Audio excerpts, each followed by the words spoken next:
స్వాగతం. ముందుగా ముఖ్యాంశాలు. ఏ ఎన్నిక జరిగినా కూటమి ప్రభుత్వానిదే విజయం.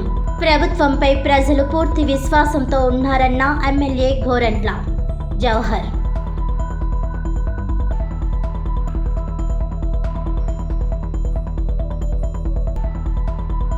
తన విజయానికి అందరి సహకారం కావాలన్న ఎమ్మెల్సీ అభ్యర్థి పేరాబక్తుల రాజశేఖర్.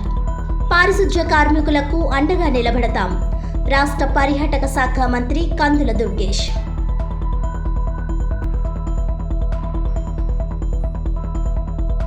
బడ్జెట్లో ఆంధ్రప్రదేశ్ పదమే ఉచ్చరించలేదు. ఎస్ కిరణ్ కుమార్. ఏ ఎన్నిక జరిగినా కూటమి ప్రభుత్వానిదే విజయమని, ప్రభుత్వంపై ప్రజలు పూర్తి విశ్వాసంతో ఉన్నారని రూరల్ శాసనసభ్యులు గోరంట్ల బుచ్చయ్య చౌదరి పేర్కొన్నారు.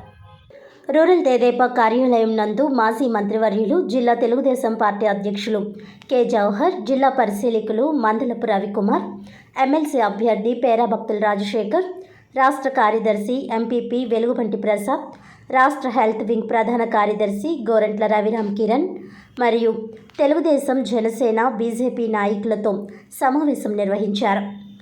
ఈ సందర్భంగా ఎమ్మెల్యే గోరంట్ల మాట్లాడుతూ, ఈ నెల 27వ తేదీన జరిగే పట్టభద్రుల ఎమ్మెల్సీ ఎన్నికల్లో అభ్యర్థి పేరాబక్తుల రాజశేఖర్ విజయం సాధించే దిశగా అందరూ కృషి చేయాలని కోరారు. రూరల్ నియోజకవర్గంలో పట్టభద్రుల ఓటర్లు 8,365 మంది ఉన్నారని, వారందరికీ ప్రభుత్వం చేస్తున్న అభివృద్ధి గురించి వివరించాలని బూత్ కన్వీనర్లకు పలు సూచనలు చేశారు. అలాగే ప్రతి బూత్ నందు కన్వీనర్తో పాటుగా ఓటర్ల సంఖ్యను బట్టి సాధికార సభ్యులుగా మరికొంతమందిని ఎంచుకొని రేపటి నుండి పని ప్రారంభించాలని తెలిపారు. జిల్లా తెదేపా అధ్యక్షులు కెఎస్ జవహర్, పరిశీలకులు మందలపు రవి, ఎమ్మెల్సీ అభ్యర్థి పేరాబక్తుల రాజశేఖర్ వారు మాట్లాడుతూ, గత ప్రభుత్వం చేసిన నిర్వాహకం వలన రాష్ట్రాన్ని గాడిలో పెట్టడానికి కొంత సమయం పడుతుందని, ఇచ్చిన ప్రతి హామీని నిలబెట్టుకునేందుకు కూటమి ప్రభుత్వం పనిచేస్తుందని, అనేక రంగాలను సమన్వయం చేస్తూ ప్రభుత్వం ముందుకు వెళ్తుందని, ఆర్థిక ఒడిదుడుకుల్లో ఉన్న రాష్ట్రానికి కేంద్ర ప్రభుత్వం చేయూతనిస్తుందని, కేంద్ర ప్రభుత్వ సహకారంతో ఒకవైపు రాష్ట్రాన్ని అభివృద్ధి చేస్తూ ప్రజలకు అనేక సంక్షేమ పథకాలు అందిస్తున్నామని తెలిపారు. జరుగుతున్న అభివృద్ధి గురించి ఓటర్లకు తెలియజేయాలని కోరారు. అలాగే మొదటి ప్రాధాన్యత ఓటు వేసి అఖండ మెజారిటీతో గెలిపించాలని కోరారు. ఈ కార్యక్రమంలో రూరల్ మండల తెదేపా అధ్యక్షులు మత్స్యటి ప్రసాద్, కడియం మండలం తెదేపా అధ్యక్షులు Velugubanti Raghuram, tourism corporation director Vasireddy Rambabu, Margani Satyanarayana, రాష్ట్ర మహిళా ప్రధాన కార్యదర్శి మజ్జి పద్మావతి, మార్ని వాసు, గంగిన హనుమంతరావు, పెన్నమిరెడ్డి ఈశ్వరుడు, పండూరి అప్పారావు, చెల్లుబోయిన శ్రీనివాస్, ప్రత్తిపటి రామారావు చౌదరి, వరగోగుల వెంకటేశ్వరరావు, పిల్లా తనూస, మద్దామణి, ముత్తాభక్తుల విజయ, దండమూడి ప్రమీల, శీలం గోవింద్, రొంపిచర్ల యాంటోనీ, దుద్దుపూడి రమేష్, బొప్పన నానాజీ, దాలిపట్టి వేమన, వడ్డి వరప్రసాద్, పల్లి సాయి, మట్ట శ్రీను, దారా అన్నవరం, గుత్తుల కృష్ణ, మన్యం నాగేంద్ర, చలమూరి సత్యనారాయణ, ఏడాకుల వెంకటేశ్వరరావు, ఎంఎంఎల్ రాజు, ఉండవెల్లి బంగారాజు, తాడేపల్లి నాగరాజు, మర్రెడ్డి రమేష్, పాతూరి రాజేష్, ఆళ్ల ఆనందరావు, పిన్నింటి ఏకబాబు తదితరులు జనసేన నాయకులు చప్ప చిన్నారావు, నారాయణ గౌడ్, ముద్రగడ జమ్మి, పంతం గణపతి, గట్టి సుబ్బారావు, సోము వినాయక్, ఆదిమూలం సాయిబాబా, షేక్ అమీనా బేగం తదితరులు బీజేపీ నాయకులు ఆకుల శ్రీధర్, బోరుసు సుబ్రహ్మణ్యం, సింగవరపు రామకృష్ణ, యానాపు యేసు, శివ, షేక్ షాజిద్, మట్ట నాగబాబు తదితరులు, టీడీపీ సభ్యులు కోరాడ వెంకటేష్, ఎంఎస్ఆర్ శ్రీను, రాయుడు సునీల్ తదితరులు పాల్గొన్నారు. శాసన మండలిలో విఘ్నులైన వారు ఉండాలి, విజ్ఞానవంతులే ఉండాలి, సమాజం కోసం పాటుపడే వాళ్ళు ఉన్నారు. అలాంటి వ్యక్తి రాజశేఖర్ గారు ఇవాళ ఎమ్మెల్సీ ఎన్నికల్లో గ్రాడ్యుయేట్స్ తరఫున పోటీ చేస్తున్నారు. మొన్న జరిగిన ఎన్నికల్లో వచ్చిన అఖండ మెజార్టీలకు ధీటుగా ఈ గ్రాడ్యుయేట్ ఎన్నికల్లో వారిని గెలిపించాలని మేమంతా కోరుకుంటూ ఉన్నాం. సమర్థుడు, నీతివంతుడు, అనేక సంవత్సరాలుగా తెలుగుదేశం పార్టీకి అంకితభావంతో పనిచేశారు. ఆయన గెలుపు కోసం ఎన్డీఏ నేతలందరం కూడా ఇవాళ కృషి చేస్తూ ఉన్నాం. తెలుగుదేశం, జనసేన, బీజేపీ నాయకులందరం కలిపి అత్యధిక మేరతో గెలిపించే ప్రయత్నంలో ఉన్నాం. ఒకటి, రాష్ట్రాన్ని చిన్నాభిన్నం చేసిన జగన్మోహన్ రెడ్డి పరిపాలనకు భిన్నంగా ఇవాళ రాష్ట్రాన్ని ముందుకు తీసుకువెళ్ళాలి. కౌన్సిల్లో మెజార్టీ రావాలి. మంచి నిర్ణయాలు జరగాలన్నా కూడా కౌన్సిల్లో మెజార్టీని మనం సాధించినప్పుడు అది సాధ్యం అవుతుంది కనుక తప్పకుండా రాజశేఖర్ గారిని గెలిపించాలని విఘ్నులందరూ గ్రాడ్యుయేట్స్ అందరికీ విజ్ఞప్తి చేస్తూ ఉన్నాం. ఉమ్మడి తూర్పుగోదావరి పశ్చిమ గోదావరి జిల్లాల పట్టభద్రుల ఎమ్మెల్సీ ఎన్నికల్లో తెలుగుదేశం పార్టీ బలపరిచినటువంటి కూటమి అభ్యర్థిగా పేరాబత్తుల రాజశేఖర్ గారి యొక్క విజయాన్ని కాంక్షిస్తూ సన్నాహక సమావేశాన్ని పెద్దలు గౌరవనీయులు బుచ్చయ్య చౌదరి గారి నియోజకవర్గంలో పెట్టడం జరిగింది. ఈరోజు రాజశేఖర్ గారి విజయం అనేది కూటమి పాలనకి గీటురాయిగా ఉండే విధంగా, అదేవిధంగా ప్రజలకు అందుతున్నటువంటి సంక్షేమ కార్యక్రమాలని ఏ విధంగా ప్రతిఫలం ఉండే విధంగా ఉండాలనేదే ప్రధానంగా వెళ్తున్నటువంటి పరిస్థితి. ఎక్కడికి వెళ్ళినా ప్రజలు పెద్ద ఎత్తున రాజశేఖర్ గారిని గెలిపించాలని, ప్రధానంగా ఉపాధ్యాయులు, ఉద్యోగులు, దాంతోపాటుగా ఎవరైతే పట్టభద్రులు నిరుద్యోగులు ఉన్నారో వాళ్ళందరూ కూడా వేయి కళ్ళతో చూస్తూ ఉన్నారు. ఎన్నికలు ఎప్పుడొచ్చినా సరే తెలుగుదేశం పార్టీ బలపరిచిన కూటమి అభ్యర్థిని గెలిపించడం కోసం పూర్తి స్థాయిలో ఎదురు చూస్తూ ఉన్నారు. ఈరోజు నిరుద్యోగులు కానీ, ఉపాధ్యాయులు కానీ, ప్రత్యేకంగా డిఎస్సి కూడా త్వరలో రాబోతూ ఉంది. ఎన్నికల కోడ్ అయిపోయిన మరుక్షణమే డిఎస్సి కోడ్ కూడా రాబోతూ ఉంది. డిఎస్సి కూడా ప్రకటన జరుగుతూ ఉంది. అదేవిధంగా నిరుద్యోగులకి పెద్ద ఎత్తున దావోసులోనే కాకుండా అంతకుముందు కూడా చంద్రబాబు నాయుడు గారి బ్రాండ్ ఇమేజ్ ద్వారా ఈ రాష్ట్రంలో పెద్ద ఎత్తున పెట్టుబడులు వచ్చి నిరుద్యోగ యువతకు ఉపాధి అవకాశాలు వస్తూ ఉన్నటువంటి సందర్భం. ఈ సందర్భంలో ఎందుకంటే మనం మేలు చేసిన వాళ్ళు తిరిగి మేలు చేయాలని అనేక గ్రంథాలు చెప్తా ఉన్న సందర్భంలో ఈ ప్రభుత్వం మేలు చేసే ప్రభుత్వం, ఈ ప్రభుత్వం మంచి ప్రభుత్వం. ఈ ప్రభుత్వాన్ని బలపరిచే విధంగా ప్రతి పట్టభద్రుడు ముందుకు వచ్చి రాజశేఖర్ గారికి మొదటి ప్రాధాన్యత ఓటు వేసి అత్యధిక మెజార్టీతో గెలిపించాల్సిందిగా కోరుతా ఉన్నాం. అందరికీ నమస్కారం. ఈరోజు రాజమండ్రి రూరల్ నియోజకవర్గంలో మరి పెద్దలు పాలిట్ బ్యూరో సభ్యులు మన బుచ్చయ్య చౌదరి గారి నాయకత్వంలో ఈరోజు కూటమి సమావేశం ఏర్పాటు చేసుకోవటం, ముఖ్యంగా ఉమ్మడి తూర్పుగోదావరి జిల్లా, పశ్చిమ గోదావరి జిల్లా పట్టభద్రుల ఎమ్మెల్సీ ఎలక్షన్ గురించి ఈరోజు మరి మీటింగ్ ఏర్పాటు చేసుకోవటం. ఈ మీటింగ్లో మా నాయకులు ఎవరైతే ఉన్నారో మండల స్థాయి, అలాగే కస్టర్ బూత్ యూనిట్, అలాగే జనసేన, బీజేపీ కూడా కేడర్ అంతా కూడా ఒక ప్రణాళికాబద్ధంగా ఈ ఎలక్షన్ని మరి మనం ఎవరైతే నమోదు చేసుకుని ఉన్నారో ప్రతి గ్రాడ్యుయేట్స్ని కలిసి అందరూ కూడా మొదటి ప్రాధాన్యత ఓటు మరి వేసి కూటమి అభ్యర్థిగా నన్ను బలపరచాలని మీ ద్వారా కోరుకుంటూ, ముఖ్యంగా మరి ఇది జనరల్ ఎలక్షన్ తర్వాత మొదటి ఎలక్షను. చంద్రబాబు నాయుడు గారి నాయకత్వాన్ని మరి బలపరుస్తూ మరి కూటమి ప్రభుత్వం ఇంకా నిరుద్యోగ యువతకి, ప్రభుత్వ ఉపాధ్యాయ మరి ఎవరైతే ఉపాధ్యాయ వారు ప్రభుత్వ ఉద్యోగులకి కూడా మరి కూటమి ప్రభుత్వం ఎప్పుడు భరోసాగా ఉంటుందని తెలియజేయడానికి ఇది ఈ ఎలక్షన్ ఒక నిదర్శనం. ముఖ్యంగా ఈ రాష్ట్రంలో నిరుద్యోగ యువత మరి అలాగే మొదటి డిఎస్సి మీద సంతకం పెట్టడం కూడా జరిగింది. మరి మార్చి 20 తర్వాత రాబోయే రోజుల్లో డిఎస్సి నోటిఫికేషన్ కూడా వస్తుంది. ఎక్కడా కూడా ఈ డిఎస్సికి ప్రిపేర్ అవుతున్న యువత ఎవరో కూడా నిరుత్సాహపడకుండా ప్రిపేర్ అవ్వండి. నెక్స్ట్ అకాడమిక్ ఇయర్లో మీరు క్వాలిఫై అయిన అందరూ కూడా టీచర్స్గా మరి క్లాసులు చెప్పడానికి సిద్ధంగా ఉండాలని మీ ద్వారా తెలియజేసుకుంటూ, మరి అదేవిధంగా ఈ 2 జిల్లాల్లో 3,15,000 మంది మరి గ్రాడ్యుయేట్స్, విజ్ఞులైన మేధావులైన గ్రాడ్యుయేట్స్ అందరూ ఓటు నమోదు చేసుకున్నారు. విజ్ఞులైన మీరందరూ కూడా ఓటు వేయించి నన్ను అత్యధిక మెజారిటీతో మొదటి ప్రాధాన్యతతో గెలిపించాలని మీ ద్వారా కోరుకుంటున్నాను. రామకృష్ణ నగర్లోని హుకుంపేట మాజీ ఉప సర్పంచ్, జనసేన రాష్ట్ర కార్యక్రమాల కమిటీ కన్వీనర్ చిక్కాల బాబుల ఆధ్వర్యంలో ఆదివారం పంచాయతీ కార్మికులు, పారిశుధ్య సిబ్బందికి మంత్రి కందుల దుర్గేష్ చేతుల మీదుగా వస్త్రాలు పంపిణీ చేశారు. హుకుంపేట మాజీ ఉప సర్పంచ్, జనసేన రాష్ట్ర కార్యక్రమాల కమిటీ కన్వీనర్ చిక్కాల బాబుల ఆధ్వర్యంలో రామకృష్ణ నగర్లోని ఆయన నివాసంలో ఆదివారం పంచాయతీ కార్మికులు, పారిశుధ్య సిబ్బందికి వస్త్రాల పంపిణీ కార్యక్రమం ఘనంగా జరిగింది. ఈ కార్యక్రమానికి ముఖ్య అతిథిగా రాష్ట్ర పర్యాటక, సాంస్కృతిక, టూరిజం శాఖ మంత్రి కందుల దుర్గేష్ విచ్చేశారు. ఆయన చేతుల మీదుగా పంచాయతీ సిబ్బంది, పారిశుధ్య కార్మికులకు వస్త్రాలు, స్వీట్లు పంపిణీ చేశారు. కందుల మాట్లాడుతూ మాజీ ఉప సర్పంచ్, జనసేన పార్టీ నాయకుడిగానే కాకుండా చిక్కాల బాబులు తనకు అత్యంత ఆత్మీయుడని అన్నారు. ప్రతి ఏటా ఇటువంటి మంచి కార్యక్రమాన్ని నిర్వహించడం అభినందనీయమని అన్నారు. కరోనా సమయంలో ఫ్రంట్ లైన్ వారియర్లుగా పారిశుధ్య కార్మికులు అందించిన సేవలను కొనియాడారు. కూటమి ప్రభుత్వం ఆధ్వర్యంలో పారిశుధ్య కార్మికులు, పంచాయతీ సిబ్బందికి మెరుగైన వేతనాలు అందించడంతో పాటు వారి ఆరోగ్య, ఉద్యోగ భద్రత కల్పించేందుకు కృషి చేస్తోందని భరోసా ఇచ్చారు. వారి సేవలను గుర్తించి బాబులు దుస్తులు స్వీట్లు అందజేయడం పట్ల ఆనందం వ్యక్తం చేశారు. బాబులు కుటుంబ సభ్యులు భవిష్యత్తులో మరింత ఉన్నత స్థితికి రావాలని, ప్రతి ఏటా నిర్విఘ్నంగా ఈ కార్యక్రమం కొనసాగాలని ఆకాంక్షించారు. ఈ కార్యక్రమంలో జనసేన నాయకులు, స్థానిక పెద్దలు, బాబులు కుటుంబ సభ్యులు తదితరులు పాల్గొన్నారు. హుకుంపేట మాజీ ఉప సర్పంచ్, జనసేన పార్టీ నాయకులు, నాకు అత్యంత ఆప్తులైనటువంటి చిక్కాల బాబులు గారి కుటుంబం, ఎవరైతే పారిశుద్ధ్య కార్మికులు ఈ పంచాయతీలో ఉన్నారో వారు చేస్తున్నటువంటి సేవల్ని నిరంతరం గుర్తు చేసుకుంటూ వారికి ప్రతి పండుగలకి కూడా వస్త్ర వితరణ చేయటం అనేటువంటిది మనం చూస్తూనే ఉన్నాం. ఈ సంవత్సరం ఎన్నికల సమయం అవటం వల్ల ఆ కార్యక్రమాన్ని పండగ సందర్భంలో నిర్వహించుకోకుండా కొంచెం లేటుగా ఈ ఫిబ్రవరిలో నిర్వహిస్తున్నారు.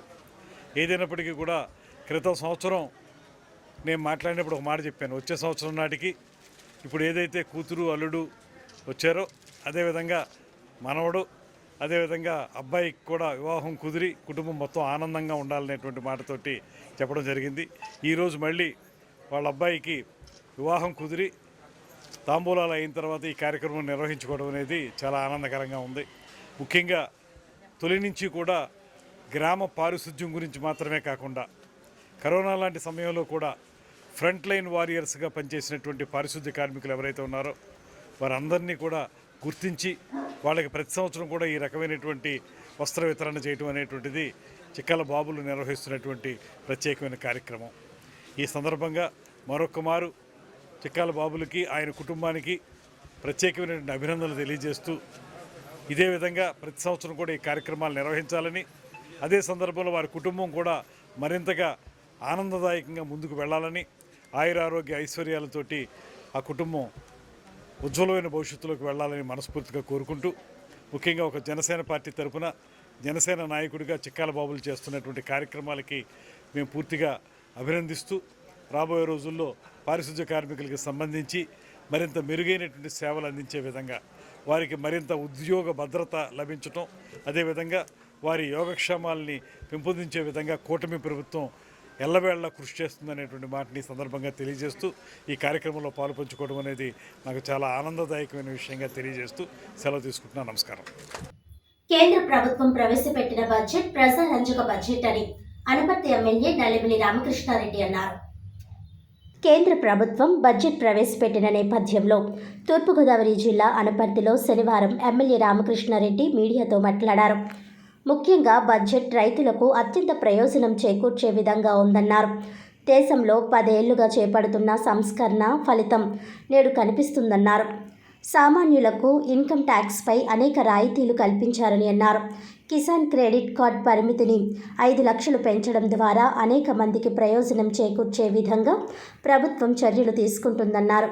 బడ్జెట్కు సంబంధం లేకుండా ఆంధ్రప్రదేశ్ రాష్ట్రానికి ప్రభుత్వం 3 లక్షల కోట్లు నిధులు కేటాయించారని అన్నారు. ఈ సందర్భంగా ప్రధానమంత్రి మోడీకి, ఆర్థిక మంత్రి నిర్మలా సీతారామన్కు కృతజ్ఞతలు తెలిపారు. ఈరోజు ఏదైతే కేంద్ర ప్రభుత్వం ప్రవేశపెట్టిన బడ్జెట్ ప్రజారంజకమైన బడ్జెట్, ముఖ్యంగా రైతులకి అత్యంత ప్రయోజనం చేకూర్చే బడ్జెట్ ఇది. అదేవిధంగా దేశంలో ఏదైతే గత 10 సంవత్సరాలుగా అమలు చేస్తున్న సంస్కరణల ఫలితం ఈరోజు పెద్ద ఎత్తున కనిపించడం జరుగుతూ ఉంది. అదేవిధంగా సామాన్యులకి ఇన్కమ్ ట్యాక్స్ పైన అనేక రాయితీలు ఇవ్వడం, అదేవిధంగా పప్పు ధాన్యాల్ని ప్రమోట్ చేయడం కోసం మరి స్వయం సమృద్ధి పథకాన్ని ఒకటి ప్రవేశపెట్టడం, అదేవిధంగా పండ్లు కూరగాయలు ఉత్పత్తి చేసేవారికి ఇన్సెంటివ్స్ ఇవ్వడం, అదేవిధంగా పెద్ద ఎత్తున వంగడాలని ప్రత్యేక జాతీయ స్థాయిలో ప్రతికి కూడా ఒక జాతీయ మిషన్ ఏర్పాటు చేయడం, తద్వారా పెద్ద ఎత్తున రైతులను ప్రోత్సహించాలనే దిశగా ఇవాళ ప్రభుత్వం నిర్ణయం తీసుకుంది. అదేవిధంగా కిసాన్ క్రెడిట్ కార్డుల పరిమితిని 3 లక్షల నుంచి 5 లక్షలకు పెంచడం ద్వారా 7.7 కోట్ల మంది రైతులకి ప్రయోజనం చేకూర్చే విధంగా ఇవాళ ప్రభుత్వం నిర్ణయం తీసుకోవడం జరిగింది. అదేవిధంగా ఇవాళ ఆంధ్రప్రదేశ్ రాష్ట్రానికి పెద్ద ఎత్తున ఇప్పటికే దాదాపు 3 లక్షల కోట్ల రూపాయల మేరకు బడ్జెట్ సంబంధం లేకుండా నిధులు కేటాయించడం జరిగింది. దాన్ని బడ్జెట్లో రెగ్యులరైజ్ చేయడం కూడా జరిగింది. దానికి సంబంధించి ఇవాళ ఏదైతే గత 7 మాసాలుగా కేంద్ర ప్రభుత్వం ఆంధ్రప్రదేశ్ రాష్ట్రానికి ప్రయోజనాలు చేకూరుస్తూ ఉందో దాన్ని ఇవాళ బడ్జెట్లో పొందుపరచడం ద్వారా దానికి ఒక స్వయం ప్రతిపత్తి కల్పించడం, ఆంధ్రప్రదేశ్ రాష్ట్రానికి ప్రయోజనం చేకూర్చే దిశగా నిర్ణయాలు తీసుకోవడం ఇవన్నీ కూడా జరిగింది. అదేవిధంగా విద్యుత్ ఉత్పాదనకు సంబంధించి కానీ ఇతర రంగాలకు సంబంధించి కానీ పెద్ద ఎత్తున సంస్కరణలు తీసుకుంటున్న ద్వారా ఒక ప్రజారంజకమైన బడ్జెట్ని వాళ్ళ నిర్మలా సీతారామన్ గారు పార్లమెంట్లో ప్రవేశపెట్టడం జరిగింది. వారికి ప్రధానమంత్రి గారికి హృదయపూర్వకంగా ఆంధ్రప్రదేశ్ రాష్ట్రం నుంచి కృతజ్ఞతలు తెలియజేసుకుంటూ ఉన్నాం. కేంద్రంలోని నరేంద్ర మోదీ సర్కార్కు ఆంధ్రప్రదేశ్ అంటే ఎంత చిన్న చూపో మరోసారి పార్లమెంట్ సాక్షిగా ఈ బడ్జెట్ రుజువు చేస్తుందని సిపిఐ ఎమ్మెల్యే డెమోక్రసీ రాజమండ్రి నగర కార్యదర్శి పేర్కొన్నారు. గత బడ్జెట్లో నామమాత్రం మాదిరిగానే ఈసారి కూడా కనీసం ఆంధ్రప్రదేశ్ అనే పదమే ఉచ్చరించలేదని, ఈ బడ్జెట్లోనైనా కేంద్ర ప్రభుత్వం ఆంధ్రప్రదేశ్ వైపు కన్నెత్తైనా చూస్తుందేమో అని 5 కోట్ల ప్రజలు ఎదురు చూశారని అన్నారు. కానీ అందరి ఆశలపై కేంద్ర ప్రభుత్వం మళ్లీ నీళ్లు చల్లిందన్నారు. రానున్న ఎన్నికల కోసం బీహార్కు బంగారు పల్లెంలో వడ్డించి ఆంధ్రప్రదేశ్ మాత్రం అన్యాయం చేస్తుందన్నారు. ఏపీకు IIT, IIM, IISER, NID, triple IT, గిరిజన విశ్వవిద్యాలయం, పెట్రో విశ్వవిద్యాలయం వంటి ఉన్నత విద్యా సంస్థల్లో ఏదీ ఇవ్వకపోవడం ఇక్కడి విద్యార్థులకు, యువతకు, వారి తల్లిదండ్రులకు తీవ్ర అన్యాయం చేయడమే అని అన్నారు. దేశ అత్యున్నత చట్టసభలో హామీ ఇచ్చిన విభజన హక్కులను కూడా కేంద్ర ప్రభుత్వం నెరవేర్చుకోపోవడం అత్యంత దుర్మార్గమని అన్నారు. కడప ఉక్కు ఫ్యాక్టరీ, వ్యవసాయ రంగం, అధిక నిధులు, రాయలసీమ, ఉత్తరాంధ్ర వెనుకబడ్డ ప్రాంతాలకు ప్రత్యేక ప్యాకేజీ, రాజధాని పూర్తి కోసం మిగులు నిధులు, అమరావతి మెట్రో, విశాఖ మెట్రో వంటి హామీలు ఇన్నాళ్ళైనా అమలు చేయని బీజేపీని ఇకపై రాష్ట్ర ప్రజలు నమ్మరని అన్నారు. ఆహార సబ్సిడీ, విద్య, ఉపాధి హామీతో పాటు ఆర్థిక సంస్కరణలు అమలు చేస్తూనే ప్రజల మీద నిధులు, రుణాలు అని షరతులు పెట్టడం ప్రజల మీద మరిన్ని భారాలు పడుతున్నాయి. సామాన్యులకు ఊరట కలిగించే యత్నం అంటూనే సంపన్నులకు మరిన్ని పన్ను రాయితీలు ఇచ్చింది.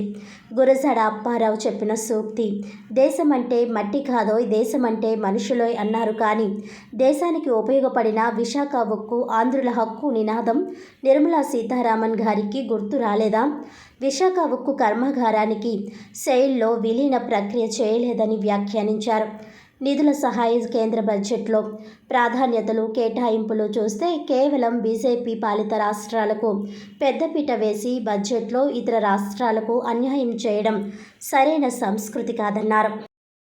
Yes Kiran Kumar, CPML new democracy party Rajamahendravaram నగర కార్యదర్శి. బడ్జెట్లో నిన్న తీవ్రమైన అన్యాయం జరిగింది ఆంధ్రప్రదేశ్కి. పార్లమెంట్ సాక్షిగా నరేంద్ర మోడీ గారు ఇచ్చినటువంటి హామీలన్నీ కూడా విస్మరిస్తూ ఉన్నారు.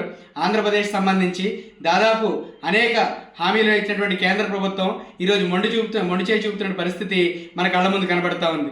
ఎందుకంటే ఆంధ్రప్రదేశ్ సంబంధించి దాదాపు ఈరోజు రాష్ట్రానికి రాజధానికి మిగిలిన నిధులు ఇస్తారని చెప్పి 5 కోట్ల ప్రజలు ఆశించారు. అలాగే విశాఖ మెట్రోకి సంబంధించి ఏర్పాటు చేస్తామని చెప్పేసి ఆ రోజు హామీ ఇవ్వడం జరిగింది. అలాగే అమరావతి మెట్రో గురించి కానీ ఎక్కడా ప్రస్తావన లేదు. అలాగే వ్యవసాయ రంగం గురించి కూడా ఎక్కడికక్కడ మర్చిపోయిన పరిస్థితి మన ముందు కనబడతా ఉంది. అలాగే విద్యకు కూడా ఈరోజు కూకట వేళతో పెకలించే విధంగా ఈరోజు ఐఐటి కావచ్చు, ఎన్ఐటి కావచ్చు, ఐసరా కావచ్చు, అలాగే గిరిజన విశ్వవిద్యాలయం కావచ్చు, పెట్రో యూనివర్సిటీ కావచ్చు, రాయలసీమ వెనకబడినటువంటి ప్రాంతాలకి ప్రత్యేక నిధులు కావచ్చు, ఉత్తరాంధ్రకు ప్రత్యేక నిధులు కావచ్చు, అన్నింటిలో కూడా ఈరోజు పూర్తి స్థాయిలో బడ్జెట్ని విస్మరిస్తూ ఉంది. కాబట్టి ఇది పూర్తి స్థాయిలో లోటు బడ్జెట్గా మేము భావిస్తున్నాం. ఇది కేవలం బీహార్ బడ్జెట్గా మాత్రమే దీన్ని పరిగణిస్తా ఉన్నాం అని చెప్పి ఈరోజు ఆంధ్రప్రదేశ్ సాక్షిగా ఈరోజు ప్రజానీకం కూడా ఈరోజు బయట చెప్పుకున్న పరిస్థితి కళ్ళ ముందు కనబడతా ఉంది. కాబట్టి మొదటి నుంచి కూడా ఆంధ్రప్రదేశ్ అంటే మోడీ ప్రభుత్వానికి చిన్నచూపే అని చెప్పి ఈ సందర్భంగా మేము తెలియజేస్తా ఉన్నాం. కాబట్టి ఇప్పటికైనా సరే బడ్జెట్ ప్రవేశపెట్టేటప్పుడు క్రమకంగా అన్ని రాష్ట్రాలకు కూడా ఈరోజు మీరు కేటాయించాలని చెప్పి నిధులు మేము కోరుతా ఉన్నాం. అలాగే ఈరోజు ఇది అట్టహాసంగా కూటమి ప్రభుత్వం ఈరోజు మాట్లాడుతూ ఉంది. బడ్జెట్లో మనకంతా న్యాయం జరిగిందని చెప్పి ఎమ్మెల్యేలు, ఎంపీలు, ఈరోజు మంత్రులు కూడా డబ్బా కొడతా ఉన్నారు. ఇది ఎక్కడా కూడా న్యాయం జరగలేదని చెప్పి ఈ సందర్భంగా తెలియజేస్తా ఉన్నాం. శ్రీ వెంకటేశ్వర ఆనం కళా కేంద్రంలో లాస్యప్రియ కూచిపూడి నృత్య నికేతన్ వారి ఇండియన్ కల్చరల్ ఆర్ట్స్ ఫెస్టివల్ ఆధ్వర్యంలో national music and dance festival అత్యంత ఘనంగా నిర్వహించారు. శ్రీ వెంకటేశ్వర ఆనం కళా కేంద్రంలో లాస్యప్రియ కూచిపూడి నృత్య నికేతన్ వారి ఇండియన్ కల్చరల్ ఆర్ట్స్ ఫెస్టివల్ ఫిబ్రవరి 1వ తారీఖు శ్రీ వెంకటేశ్వర ఆనం కళా కేంద్రంలో లాస్యప్రియ కూచిపూడి నృత్య నికేతన్ వారి ఇండియన్ కల్చరల్ ఆర్ట్స్ ఫెస్టివల్ ఆధ్వర్యంలో national music and dance festival ఈరోజు అత్యంత ఘనంగా నిర్వహించారు. ఈ కార్యక్రమ నిర్వాహకులు నాట్యాచార్య డాక్టర్ మేడిది నాగేశ్వరరావు మాట్లాడుతూ ఈ కార్యక్రమానికి విశిష్ట అతిథులుగా government music college principal Mandapaka Nagalakshmi, నృత్య అధ్యాపకులు డాక్టర్ పసుమర్తి శ్రీనివాస్ శర్మ, ఘంటసాల పవన్ కుమార్ విచ్చేశారు. వారిని ఘనంగా సత్కరించుకోవడం జరిగిందని తెలియజేశారు. ఈ కార్యక్రమానికి విచ్చేసిన సంగీత నాట్య విద్యార్థులకు కళా మయూరి పురస్కారంతో, గురువులకు కళా విపంచి పురస్కారంతోనూ అత్యంత ఘనంగా సత్కరించుకోవడం జరిగిందన్నారు. నిర్వాహకులు నాట్యాచార్య డాక్టర్ మేడిది నాగేశ్వరరావు తెలియజేశారు. ఈ కార్యక్రమం ఈరోజు రేపు కూడా జరుగుతుందని వారు తెలియజేయడం జరిగింది. ఈ కార్యక్రమానికి ఆంధ్రప్రదేశ్, తెలంగాణ నుంచి పలు ప్రాంతాల నుంచి సంగీత నృత్య అధ్యాపకులు వారి యొక్క విద్యార్థులను తీసుకువచ్చి పార్టిసిపేట్ చేయించడం జరిగిందని వారు తెలియజేయడం జరిగింది. ఈ ఫెస్టివల్లో పార్టిసిపేట్ చేసిన వారికి పురస్కారాలు అందజేయడం జరిగింది. రోజుకి 300 మంది విద్యార్థులు ఈ యొక్క ఫెస్టివల్లో పార్టిసిపేట్ చేశారని ఈ కార్యక్రమ నిర్వాహకులు నాట్యాచార్య డాక్టర్ మేడిది నాగేశ్వరరావు తెలియపరిచారు. National music and dance festival ఈరోజు అత్యంత ఘనంగా నిర్వహించారు. ఈ కార్యక్రమ నిర్వాహకులు నాట్యాచార్య డాక్టర్ మేడిది నాగేశ్వరరావు మాట్లాడుతూ ఈ కార్యక్రమానికి విశిష్ట అతిథులుగా government music college principal Mandapaka Nagalakshmi, నృత్య అధ్యాపకులు డాక్టర్ పసుమర్తి శ్రీనివాస్ శర్మ, ఘంటసాల పవన్ కుమార్ విచ్చేశారు. వారిని ఘనంగా సత్కరించుకోవడం జరిగిందని తెలియపరిచారు. లాస్యప్రియ కూచిపూడి నృత్య నికేతన్ ఆధ్వర్యంలో ఇండియన్ కల్చర్ ఆర్ట్స్ ఫెస్టివల్ ఆధ్వర్యంలో మన నేషనల్ డాన్స్ అండ్ మ్యూజిక్ ఫెస్టివల్ని ఈ సంవత్సరం ఫిబ్రవరి 1, 2 తారీఖుల్లో మేము నిర్వహిస్తున్నామండి. ఈరోజు రేపు కూడా మేము నిర్విరామంగా మార్నింగ్ 9 గంటల నుంచి సాయంత్రం 7, 8 వరకు కూడా ఈ కార్యక్రమం నిర్విరామంగా జరుగుతుంది. దీనికి గాను ఏపీ, తెలంగాణ నుంచి కూడా అనేక మంది నాట్య గురువులు, అంత సంగీతం గురువులు వారి యొక్క విద్యార్థులను తీసుకొచ్చి మా యొక్క ఈ ఈవెంట్లో పార్టిసిపేట్ చేయించారు. చాలా విజయవంతంలోకి వెళ్ళడానికి కూడా కారణభూతులైన నా నాట్యాచార్యులకు, సంగీత గురువులకు కూడా వారికి నేను చాలా కృతజ్ఞతలు చెప్తున్నాం.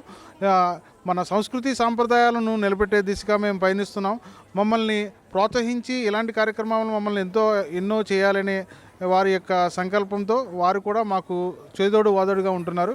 కాబట్టి మాకు ఈ యొక్క కార్యక్రమానికి మాకు ముఖ్యంగా గెస్ట్గా మన చిన్నజీయర్ స్వామీజీ ఆశ్రమం నుంచి ఘంటసాల పవన్ కుమార్ గారు, ఈరోజు తరువాత మా గురువుగారు అయినటువంటి పసుమర్తి శ్రీనివాస్ శర్మ గారు, వీళ్ళందరూ కూడా మా ఈ కార్యక్రమానికి ఇచ్చేశారండి.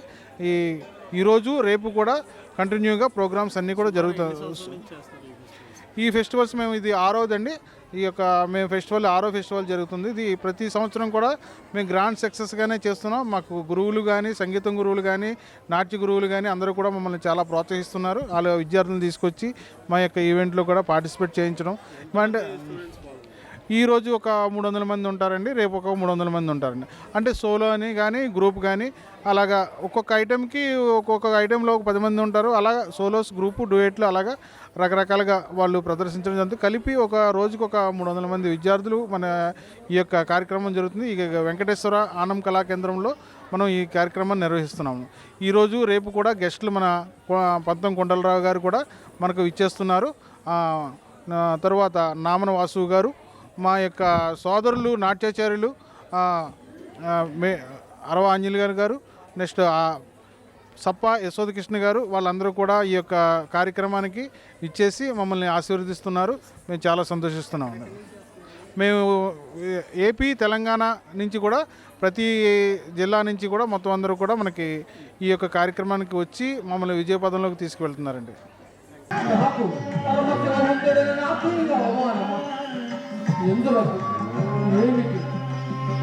నా జీవితం ధర్మం ఆ శివుని ఆజ్ఞలంటే ఆ శివుని ప్రత్యక్షం కానిదే నేను ఈ భూమి మీద ఉండచాల.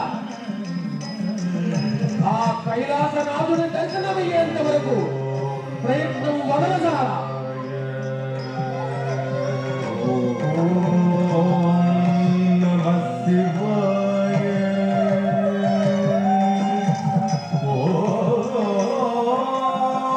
ఇదిగో కలితో సాక్షాత్కరిస్తున్న ఆ బలితో నా పేగులను చీల్చి వీడగా చేసి ఆ పరమశివుని యొక్క రుద్రమేనతో నా పేగులు రుద్రమేనగా భావించి స్వామి ఇదిగో ఆ సప్త స్వరాలు ఈ పేగులతో పలికించదా సరిగల మొదటి సప్త స్వరములతో శివనాథ ఇదిగో ఈ రావణాసురుడు అప్పచెప్తున్నా సంగీత సుస్వరాలతో అర్పణం స్వామి శివ మహేశ్వర పాహిమాం పాహిమాం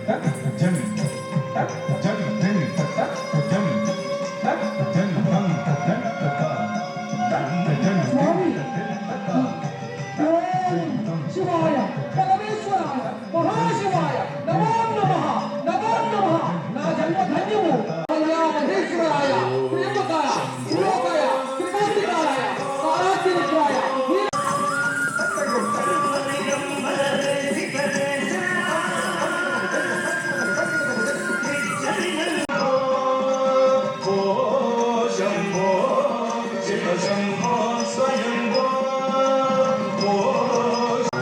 అందరికీ మనందరికీ ఈ నేషనల్ డ్యాన్స్ మ్యూజిక్ ఫెస్టివల్ ద్వారా ఇండియన్ కల్చర్ ఆర్ట్ ఫెస్టివల్ శిక్షలో భాగంగా సనాతన భారతీయ మన సంస్కృతి సాంప్రదాయ ప్రకారం మీ అందరికీ క్షేమ స్థైర్య ధైర్య విజయ అందరూ అందరూ ఒక్కసారి నిలబడి కర్తవ్యం ద్వారా రాష్ట్రపతి కూతురు నికేతనకి అందిస్తున్నటువంటి నృత్య నీరాజనం రాజేశ్వర గారు రాజమహేంద్రవరం అలాగే మీ టీమందరూ వారి యొక్క శిష్య బృందం గట్టిగా కర్తాల ధ్వనులతో అద్భుతంగా జరిగిన నృత్య కార్యక్రమాన్ని కొరియోగ్రఫీ చేసి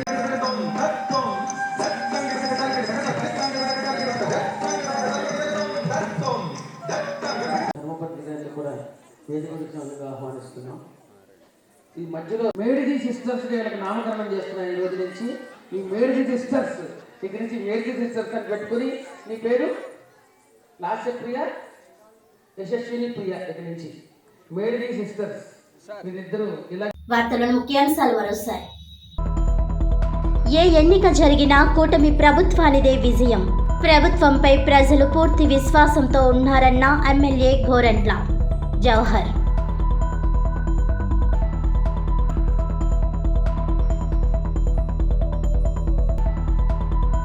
తన విజయానికి అందరి సహకారం కావాలన్న ఎమ్మెల్సీ అభ్యర్థి పేరాభక్తుల రాజశేఖర్.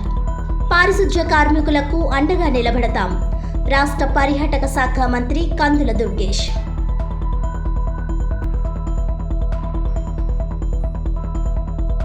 బడ్జెట్లో ఆంధ్రప్రదేశ్ పదమే ఉచ్చరించలేదు ఎస్ కిరణ్ కుమార్.